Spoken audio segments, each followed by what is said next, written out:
you. Could I get a motion to approve the February 22nd minutes? I move we approve this February 22nd minutes. All in favor? Thank you. Okay, so topics for discussion this morning. Don't think there's a whole lot to say about parking controller hiring because council approved the hiring of a full-time and a part-time controller at their last meeting, last Wednesday, last Thursday. Yeah. Is there anything else that we need to say about that? No, I mean, I defer to you as the chair, but I almost need to say we can, you know. That's what I'm thinking. Yeah. It's off our list now. Yes, I'm done. Yay. Very exciting. Park mobile implementation update. Sure. So myself and Michelle had a meeting with the Park Mobile on Friday afternoon. We have every 2 weeks a meeting scheduled with them. And one of the issues we're working through is actually getting the stickers on the meters. Apparently our meters have a very unique design to them that is not conducive to Park Mobile stickers. If you look at the front of a lot of our meters, there's a lot going on there. And Park Mobile doesn't have stickers that have like holes in them to accommodate everything going on. So we're trying to work through and figure that out, but I think we'll get it figured out one way or the other. And then the other, of course, the only other outstanding issue is, as we talked about last time, figuring out what we want to do about the zones and the pricing in each zone. Park Mobile told me a couple things. They said they certainly have clients who, they've seen both approaches where like all the zones are the same price. They've seen clients where more desirable zones are higher price. They also told me that, you know, if we get it set up and then want to change the prices, you know, down the road, that's just a simple, you know, like we can just about do that ourselves, simple mouse click kind of thing. They also suggested, you know, one of the things we'll have access to at Park Mobile is meter utilization data. So we'll be able to see like which zones are used, you know, more often than others, which I think as well could also long-term help us decide, you know, if we need to adjust any pricing on any zones or anything like that. So that's the advice they gave me. Otherwise, I'm just waiting on the, you know, feedback from this committee as to whether we want to do the pricing that Bob suggested at the last meeting, which I think, you know, makes a lot of sense with usage and all that, or if we want to do the previous sort of thing we decided on in terms of just having it all start at 75 cents to encourage people to really, you know, just keep it simple and use Park Mobile. I think there's merits to all those approaches, and Park Mobile could certainly incorporate any of those approaches. Okay. Well, I think, you know, we've all had a chance to think about that some more and kind of get a little more feedback on that. And I think where we're probably ending up is that initially we'd like to stay with the single pricing so that we can really gauge how much people are going to use Park Mobile, and then at some point move to a tiered pricing that really reflects the value of that pricing. So like it's kind of like, we want some data. We want data that's, you know, just who's going to use Park Mobile and down the road. And that's good. And I love this, that they'll be able to see, you know, what meters are being used. I think if we set up the zones in the way that we might want to eventually price with tier pricing, we'll really be able to see that. Then when we do so, you know, we'll be able to see what are the more valuable in people's minds spaces based on where they park. And then we'll be able to see, well, okay, what do we think that really costs? And then we can set in tier rates. Does that mesh with some of the feedback you were getting? Absolutely. Rob, how does that sound to you? Yes, that sounds good. Okay, all right. All right, so I'll set up the zone so that, like they said, the last meeting, Station Circle will be a zone, Haverford Ave will be a zone, North Narberth Ave, Essex Ave, Forest Ave, Windsor Ave, and then the Coke lot will each be a zone. They'll all start at 75 cents. Mm-hmm. We'll track the utilization data, And then in a couple, maybe 2 or 3 months, we'll come back, look at the utilization data, and then maybe consider then doing the tier pricing. 7. And then what about the Montgomery Avenue meters? Or do we still have meters up I don't think we have there? meters up there. No, they're not there. I don't know if they're everywhere. Oh, there used to be meters on the Really? meeting house thing. So Oh, Meeting House Lane, oh. Yeah, I don't think those are they're there. not there. Okay. No, okay, that's maybe before, way before my time or something. 7. 1, 2.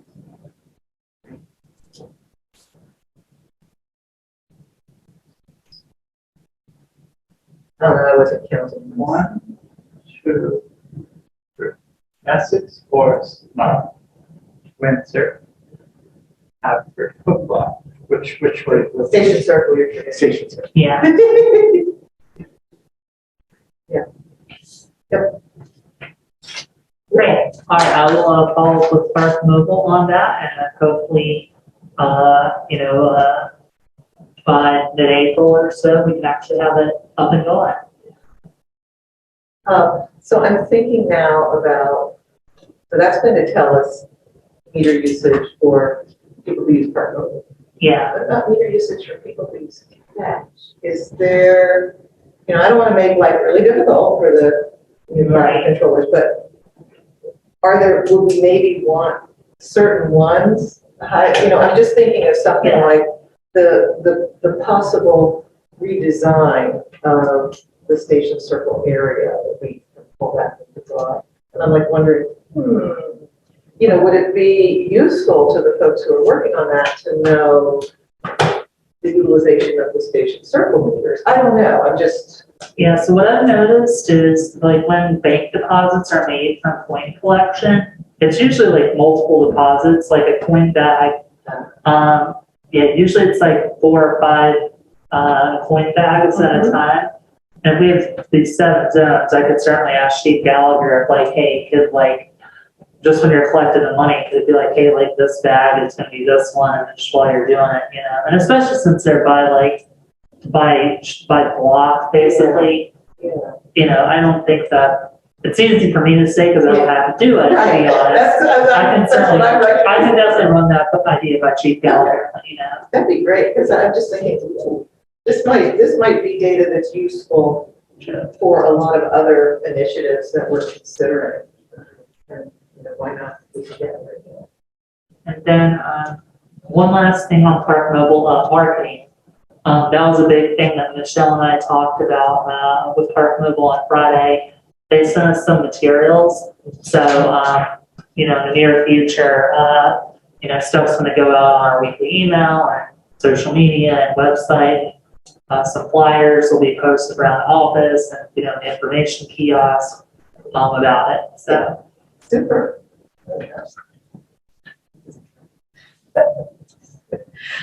It's off the list. Excuse me. The next item on the list is the draft municipal parking lot ordinance. And at our last meeting, we had taken a look at the revised version of John given us, and we had a couple of things to go back to him on, which I did. I sent to Samantha. We were hoping to then be able to, she was hoping to send those off to John Walco with John Gallagher's thoughts on the charges for towing, the amount of time it takes for a tow truck operator to get here, and that kind of thing. And he hasn't had a chance to provide that feedback yet, but he did actually. oh, did he? Yeah, Okay, the last time I heard he had. Yeah, he did. So it's the only. I hope everyone's aware that the Norfolk Police Department has been very busy the last couple weeks, but I was able to speak with Chief Gallagher around the middle of last week, get those questions answered.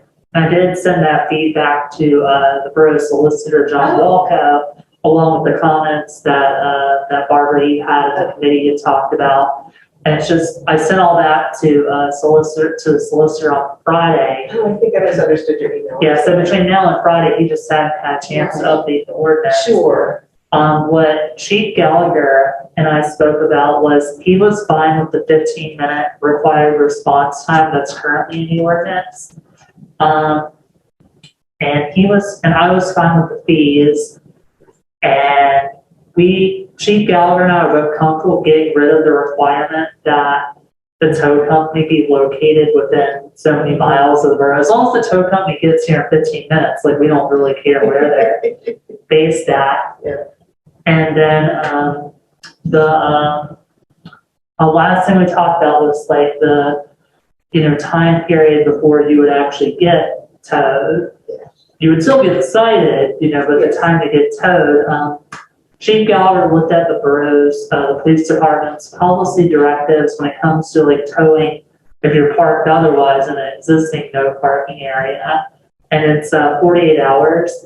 And for consistency, he and I felt that was a good number to also use for this ordinance, because we felt that 48 hours is like enough time where if someone has like some legitimate situation, where they had to park in a no parking area, it's gonna, a car breakdown or something like that, it's gonna encompass that, but that's a short enough time period that it's gonna deal with the issue we're really trying to crack down on, which is, long-term parking at the borough-owned lots. So is that going to be put into the part of parking on public property? Because Yeah. Right, okay, because right now that doesn't have that. Right. That in there. Okay, so those adjustments throughout, so it's clear. Yeah. Okay. So what we can do is either we can make that and bring it back to this committee. Well, since you don't meet again for a month, Yeah. what I would actually, if this committee is okay with this, I would rather have the solicitor make those changes and possibly introduce it at the council business meeting on the 17th for review for advertisement. Would the committee be able to take a look at it ahead of time just to make sure that our comments were interpreted the way we thought?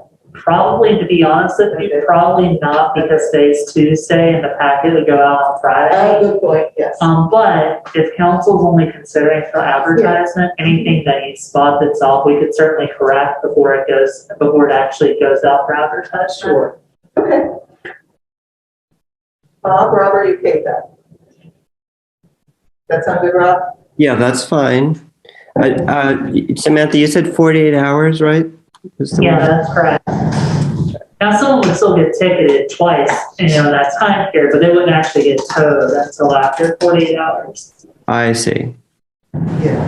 And that was the concern that I had with one section in there. I'm going to forget which one, but said that you shall not have, someone can't have a car parked for any period of time on a certain place. I forget if it was public property or private property, whatever it was. Anyway, but that's certain for any period of time. I was like, well, I can't instantaneously move a car. It's not possible if it's disabled, And so I wanted some kind of time limit. And I think it makes sense to have it be this than sync with something else in the road. Okay.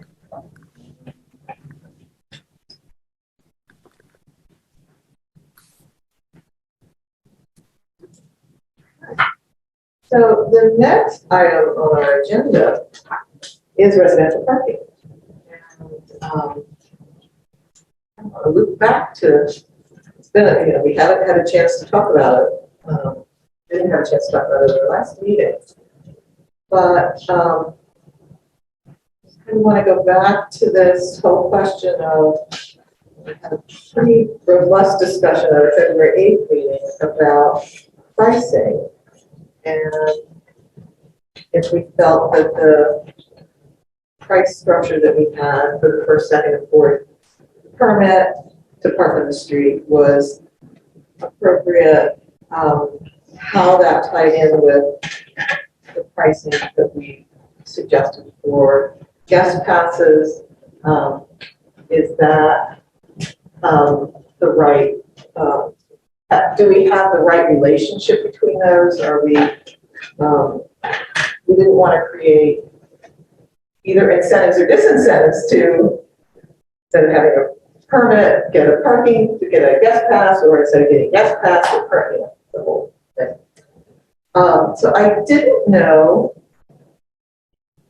if anyone has some further thoughts about that, if at this point though we feel we're comfortable with where we are.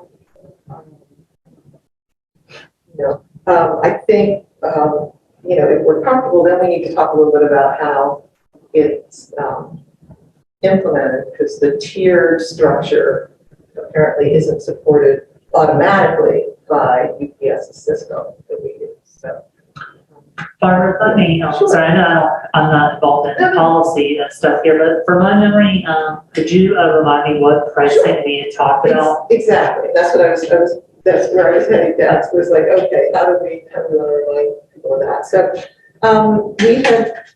I'm going to start with just, this is what your permit would be if you don't have a driveway, if you don't have an electric vehicle. So the very basic. The first permit was the permit for the first car is $25, then $50 for the second, $100 for the third, and $200 for the fourth. Now, where it varies is if you have a driveway, your first permit would be $50. So twice what it is if you don't have a driveway. Everything else stays the same.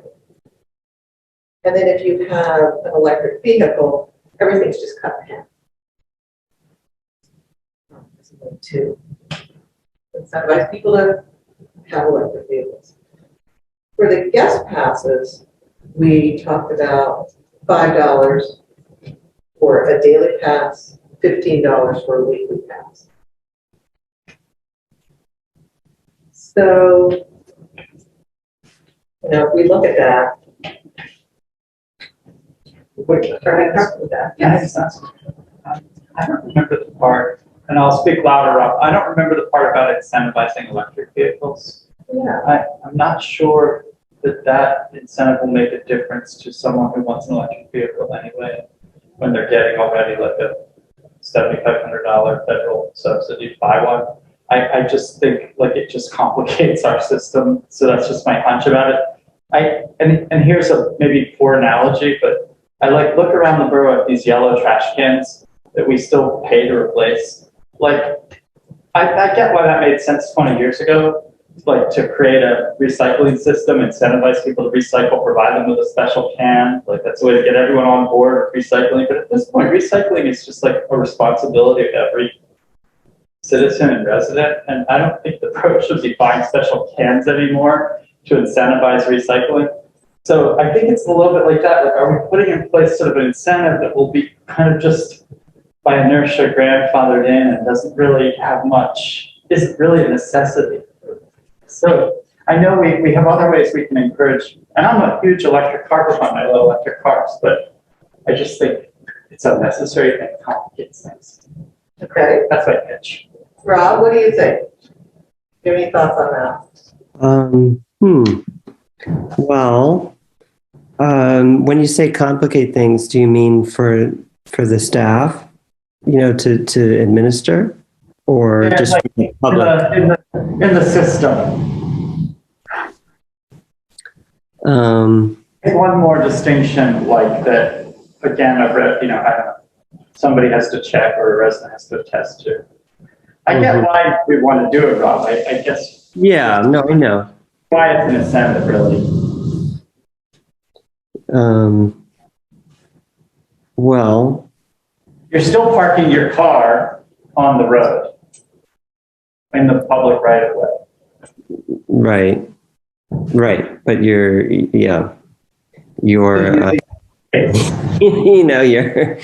you're contributing to the air quality. Yeah. I don't know. I mean, I'm just thinking about it for the first time now. I had just kind of assumed that we wanted our pricing to reflect our values in all these different ways. But if it's overly complicated, I could reconsider.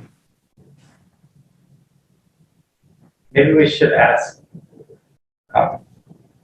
Michelle and Samantha to settle this for us. Here's a thought that I have. Like, are there other things that we could be doing, and I don't mean necessarily in our committee, but I mean as, the council can be doing, that would be of greater value to someone? So, I think, Rob, you're right, Bob, this probably isn't going to incent somebody to go out and buy an electric vehicle, but this is sort of like our saying, we really want people to be switching to those. It shows that we want that, kind of thing.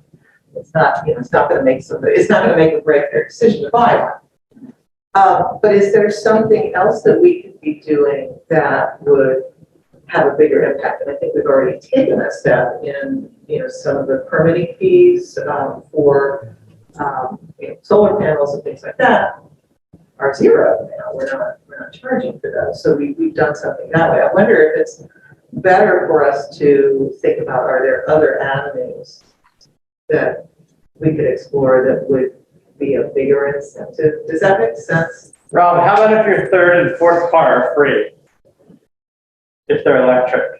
I would say that's, I don't know, I would say that's probably more complicated than, no, I appreciate. I know it is, it's yeah.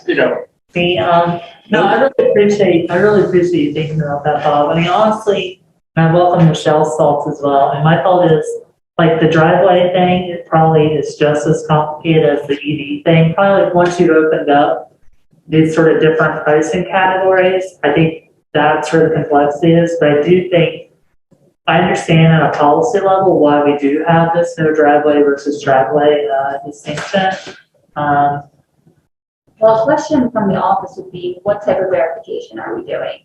So are we just allowing them to choose whether they have a driveway or not, and we're not going back and verifying them? As well as, for EV cars, we're not going in and saying, okay, this is definitely EV, this is a hybrid, this is gas. I think our intention all along was that this would be an attestation that the person makes. And, I suppose if, somebody noticed and knew what kind of permit you had, they could turn you in, but. The honor system. I suppose the parking controller, when they scan the car to see if it's permitted, might see whether it's whether it's an electric car or not, or whether the address has a driveway or not. I mean, over time, it might be the parking controller notices. Not that it's their job, but just if they notice a inconsistency, they might flag it. Yeah. I guess I would think that the driveway thing would kind of have to be on the honor system, because for us to like go and figure out who has driveways and doesn't, I think that would be too time intensive.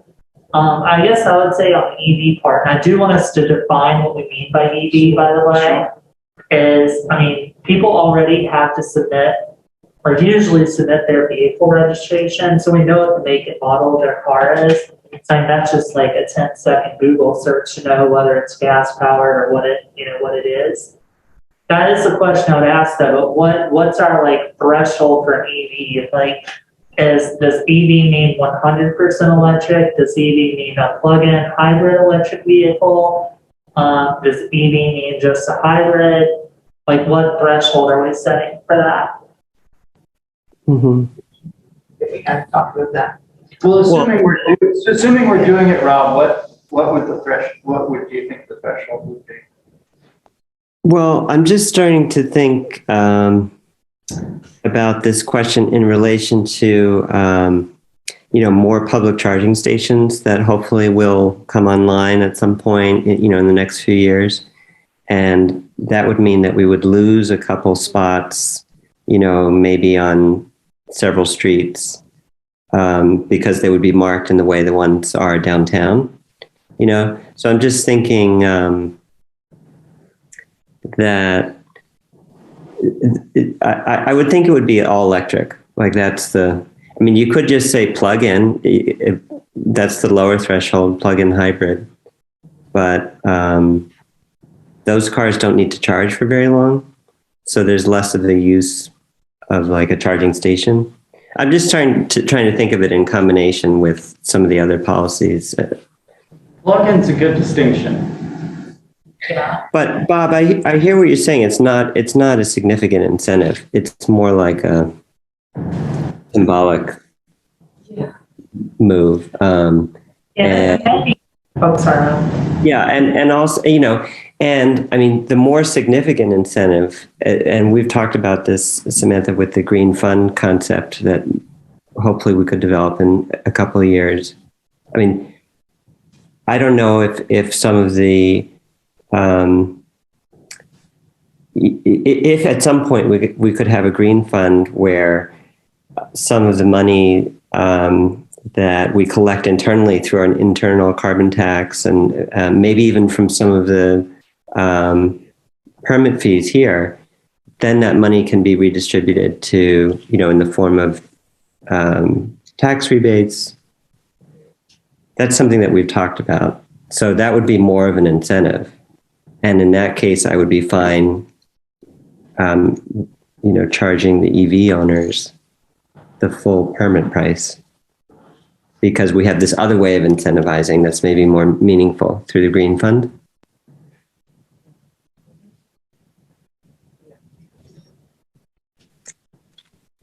So I get a sense that kind of come to a conclusion that maybe now isn't the time to do the separate pricing for EV vehicles.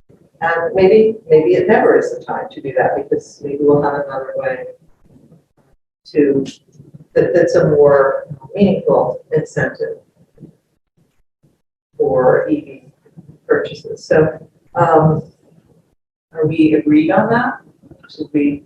And Rob, if this helps make things feel a little better about it, as you and I have talked about before, I absolutely, for the 2023 budget, and kind of have the green fund in mind, and really want to get it started and going for next year.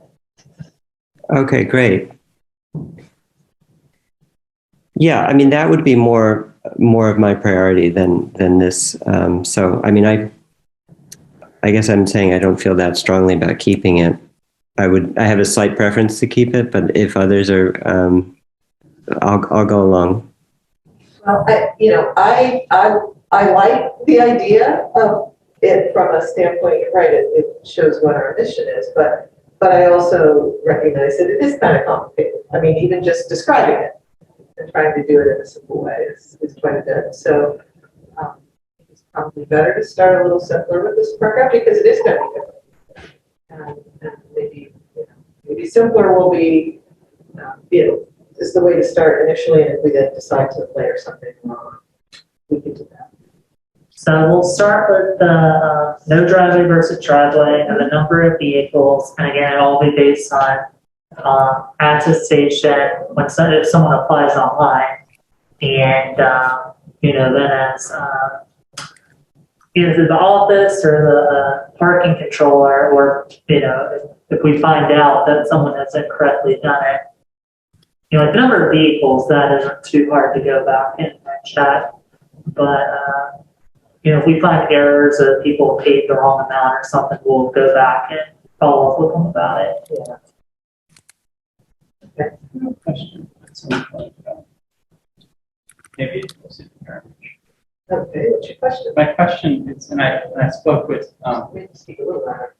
okay, I had a really great conversation with Michelle Carroll about how the parking system works, and I learned a lot. And the question I asked her, she didn't think this existed, but I wondered if we could create a database of all the addresses in the borough, so that eventually, when you apply for parking, especially if we have borough-wide permit parking, at this point we're only going to have the 2 hour zones required permit parking, but eventually, if you're going to have borough-wide permit parking, if there were a database with every address, in the same way that the post office has this database exists. It's like you could, the borough could see like how many vehicles there were at each address,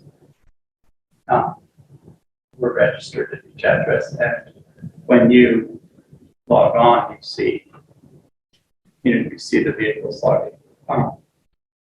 your address. Maybe it's fancy, but it seems to me like it might sort of just solve some, just give certainty. The system is. I guess I defer to Michelle as how UPS works. Yeah, so if we have a new permitting system where everyone has to go through this system, whether they come into the office or they apply themselves online, they have to be run through the system with their license plate number. Mm-hmm. So we will have addresses and the amount of vehicles per address in this system eventually. Mm-hmm. Mm-hmm. So really, we're building it Right. out this way. Mm-hmm.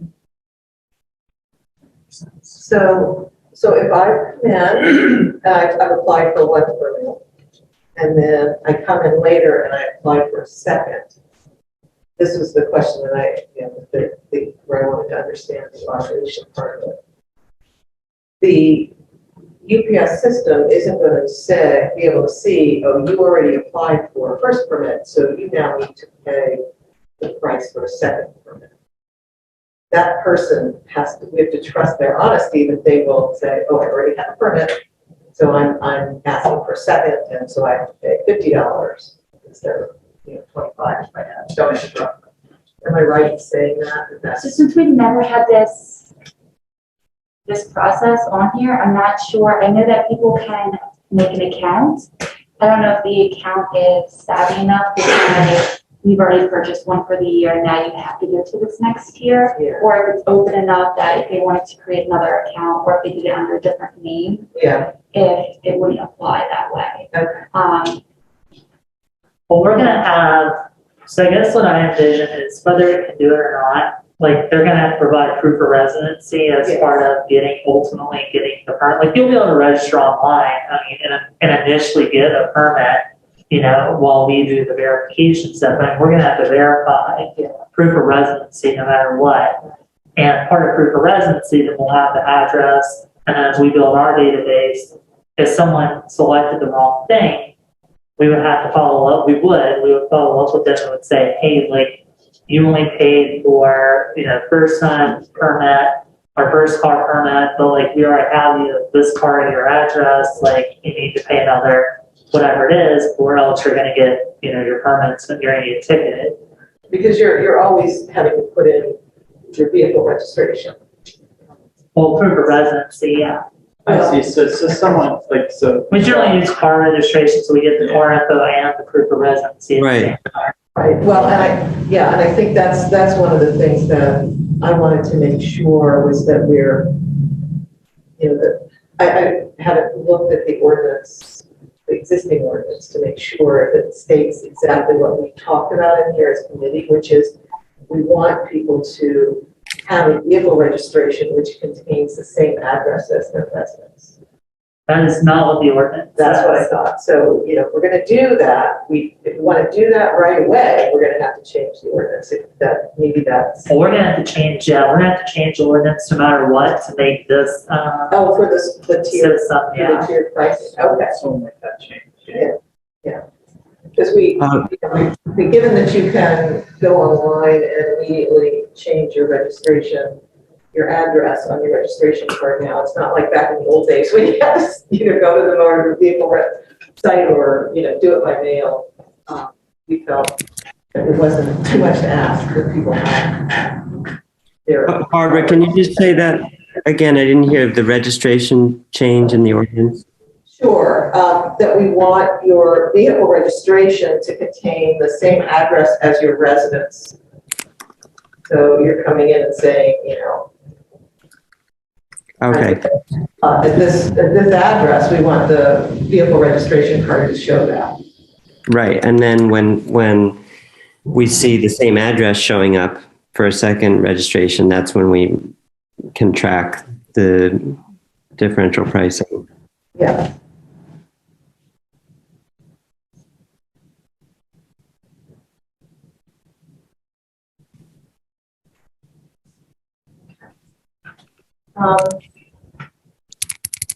Anything else about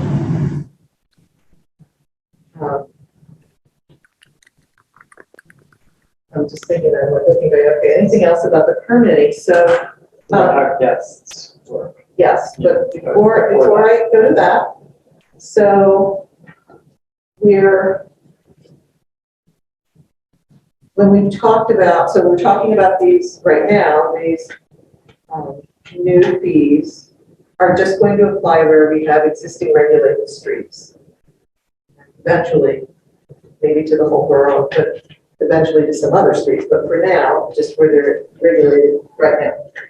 Right now, if you have a permit, you can only park on your block with that permit. You can't park in any other regulated street with that permit. Are we going to continue that? Because we've talked about maybe someday allowing people to park in other areas. Do we want to keep that restriction for the moment until we've decided to broaden increase the number of regulated streets, or do we want to consider that now? I just want to make sure that because we talked about both, and I just want to make sure we decided what we want to do right now as opposed to maybe down the road. I thought we had spoke about doing the zones for the Nelson Nygaard study. Yes, we have talked about that. I think the thing that we've not decided is when are we going to do that? Are we going to do that right now, or because we're kind of doing this in two phases, if you will, so this starting out with just the existing regulated streets and then broadening that in some fashion. We haven't 100% decided what the broadening is, but so in this initial go round, do we want to say that if you have a permit, you can park on any regulated street as opposed to you can only park in the block?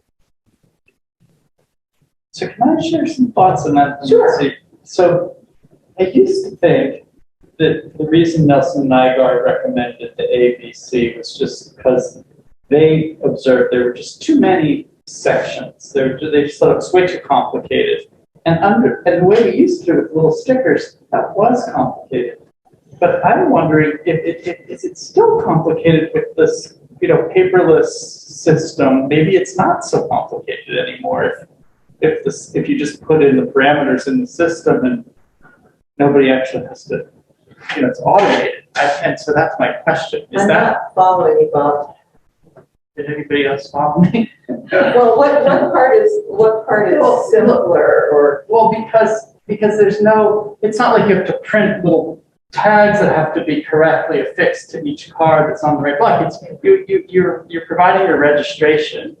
You live at 323 Dudley or wherever you live.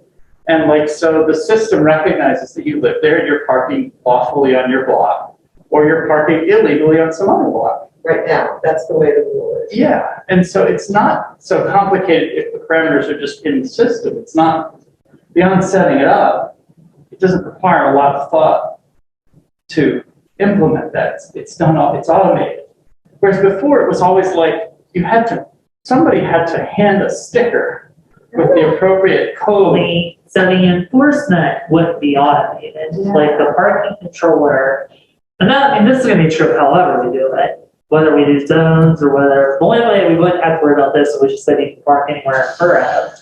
Because what's going to happen is the parking controller is going to run someone's license plate, and they're going to get from the system what their address is, and then they're going to know okay, if someone's parked on Dudley and they run their address and it's Dudley, then they know they're good to be there. If they run their address, they know it's Conway, they know to get under the current system. So the human being has to do that. Mr. Frosch has to do that. Yeah, he would, and that's true. That's true.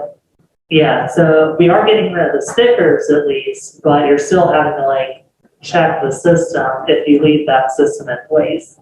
Yeah. And that would be the same thing even if you had zones. The only way you could get rid of that system, which I would, we talked a little about this. The only way you could get rid of that system is if you said any regulated street in the borough you can park on if you have a permit. And then, but someone still is going to have to run every license plate and see, does someone have a permit or not? But that's a way easier, check than comparing addresses. Mm-hmm. When someone does apply for a permit, if we have, I'm not thinking about you can only park in your own block right now, but if we have zones at that point, I'm assuming that permit would then have, in the system, would have something that says this person can park in zone 2, for instance. So would that, so in other words, would that be a little bit easier for the parking controller that, they can just, they'll Right, and know. have that like zone 1 is these addresses. Yeah. Can UPS do that? Yeah, so you would apply then, so if you look in zone 2, you would apply for the zone 2 permit. Gotcha. When the license plate was scanned, it'll show, yes, the Zone 2. permit for zone 2. And so the parking controller over time would probably have a good sense of what's zone 1, zone 2, zone 3, a sense of. Well, we'd have to sign it. Yeah, but even so, it would be, so it's a little bit it's not like you have to look up each address then and see. Right. So because I was like, ooh, that would be a lot. You got to do that. No matter what, I guess the thing I would say, and I like what you're thinking, Bob, because the more we can automate this, the better. Unfortunately, with the technology that we have, no matter what our system is, the parking controller is going to have to run license plates and make sure people are parking where they should be. Yeah. I've gone back and forth on this in my own head so many times between the simplicity of like single permit, just 3 zones, the importance of having block by block, and I think, and I see good and bad to all of it, and so I just think like we just have to start somewhere, Right. and like one could make an argument to start with any one of those. The thing that haunts me is the notion that somebody, say, who lives on the 200 block of Dudley, like, will suddenly find out that they can't park anywhere near their house. Or I own that they can't park anywhere near their house because, like, there's just too many cars parked up in the street. And it's because people are using their Narberth Borough, whatever, their zone permit, and it's the toothpaste tube effect. And I think if we can avoid that, we'll avoid a lot of upset, not unnecessary upset. Well, and I'm not sure, but I just don't. And like I said, the pro and con as well, that I think is good about just seeing what, I've seen in the office and heard from Michelle and Missy. The other complaint I feel we get a lot is depending on changing demographics on a street, when you limit someone to be able to park on a particular street or a particular block, they have to deal with, if someone has a bunch of kids who are now driving age, and the zones kind of help even out that fluctuation. But also to your point, yeah, I'm sure there will be some toothpaste tube effect as well. So I guess like you said, Bob, there's pros and cons to all 3 approaches. I wonder if I'm trying to get my head inside the parking controller's job, and I'm thinking okay, so I see the address, and I'm looking at the car, and I got to track which block I'm on. I'm almost wondering if there's some sense to sort of doing it by street, like you have a Conway zone, a Dudley zone, an Essex zone, a Forest zone, and it doesn't really matter which 100 block you're on with that. Certainly rephrase that. The current system, right, is it by block or is it by block. Street or It's by block. The current system is by block. I was just thinking of something that's in between. I was trying to find a Goldilocks kind of spot. It's not borough-wide, it's not just 3 zones, but it's something that's really easy for the parking controller to kind of make sense of while they're doing their job. Because if you're the parking controller and and you've got A, B, and C zones and you're on Essex, it's okay, is this north Essex? I might be making too much of it. I think the controller can do that job, but just thinking there's some way to rationalize it so everybody can understand it easily. Yeah, it's true, Bob. The same way we created the zones in the downtown with Forest, Essex, it's kind of easy to get which area you're in. Do the same thing with parking zones. Rob? Yeah, like on Marion, we have 3 blocks with 3 different regulations. Yeah, so you could imagine that. So could you imagine on the south side, would it be done like Marion, Chestnut, Rockland, Windsor? Those would be like the zones. Yeah, Almost makes sense, right? yeah, you could do it that way. I don't think you even have to make it, I like that idea a lot. I don't think you even have to make it a zone. I think it'd just be, we just change the ordinance so that you can just park anywhere on your street. When you get, anywhere on your street that has regulated parking. Because some streets in the borough are, are regulated and I see. unregulated. Yeah. Yeah, I think that could work out. So then the cross streets, like the funny little cross streets, Stewart, Windsor, Stewart, Wayne, Maple. Right. Those would still be their own little zones, street zones, because it'd be identified by their street. Yeah, and I think for the part of the Williams. borough would need to, put up new signage to do that, and the, Would or would not? would not. And the Yeah. parking control, like you said, was just gonna, hey, I'm walking down Dudley right now, and everyone's plate I run should be in a regulated zone, should be registered as on Dudley Avenue. I think it helps people who live on those funny little blocks like Wayne and Williams and Maple and Stewart, because they won't have bleed over from the much larger adjacent blocks. Mhm. It starts to be rational. Yeah, yeah. And like you mentioned too, be consistent with how we're gonna be doing the meter parking, as well, which we're gonna do by street, so. Yeah. Well, and it's certainly, I mean, this is something, because again, right now we're just saying that whatever we change right now is only going to apply to streets that are currently regulated. If we change from, you can only park on your block to you can park anywhere in your street, we're gonna see the. Are people coming to us?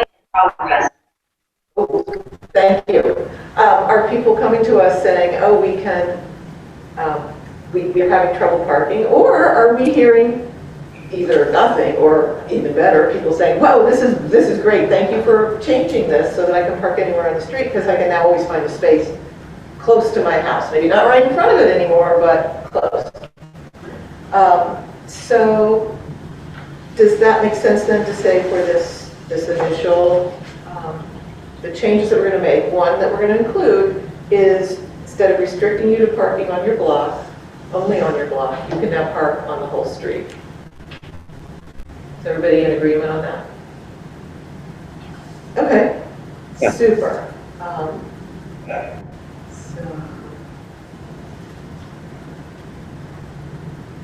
And is this, I hope I interpreted it correctly from Michelle's introduction for me, that it's pretty flexible. Like if that doesn't work and the residents say of Conway come back and say like, this doesn't work, that we could create we could divide it in half or something, or go 100 block, 200 block, 300 block. Yeah. And is that something that has to change in the system, or is it just that we change the ordinance and the parking controller knows that's different? Well, I think it depends on how we set it up. So I'm trying to think about how the system works. And say you're applying for Conway Avenue and it's all Conway. Would it make sense to have a Conway Avenue permit? So then when it's scanned by parking enforcer, the permit type comes up. So you don't have to verify the address because that was already verified. Yes. So that just brings up a lot of permits that people could apply for. They will all get verified. So it'll look like a lot. But then the parking controller can easily know that they've been verified and this is where they're allowed to park. Yes. And so if we wanted That sounds great. Yeah, and if we wanted to make a change like you were suggesting, where maybe we want to break Conway into two pieces, I would think that would have to be at the next renewal cycle then. And then would that require an ordinance change? It would, yeah. I see. Okay, so it's just refining. Yeah. But yeah, I think to start, you need to change the ordinance to to do it by street instead of by block. And then Michelle can figure out the best way to get it set up in UP safety, yeah. Okay.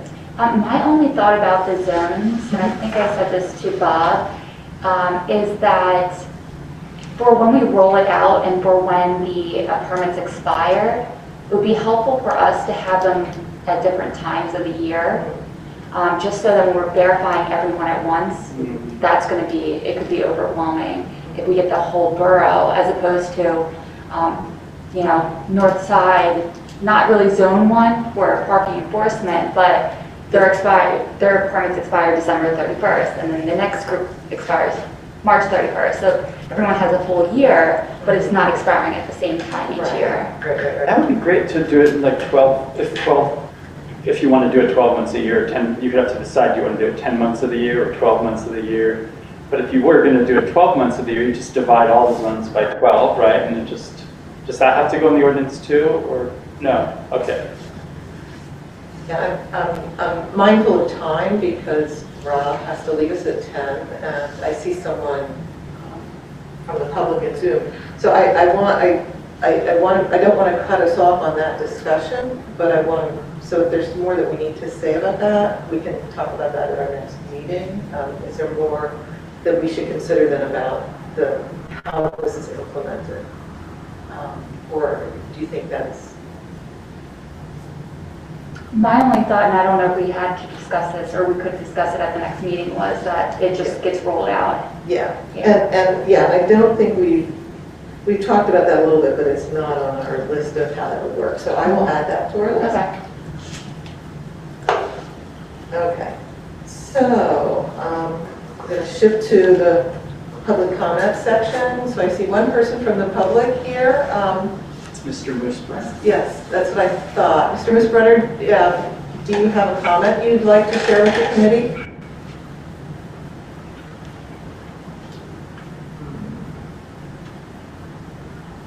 I'm going to guess not. So, You might be trying to unmute himself. maybe. Oh, yes.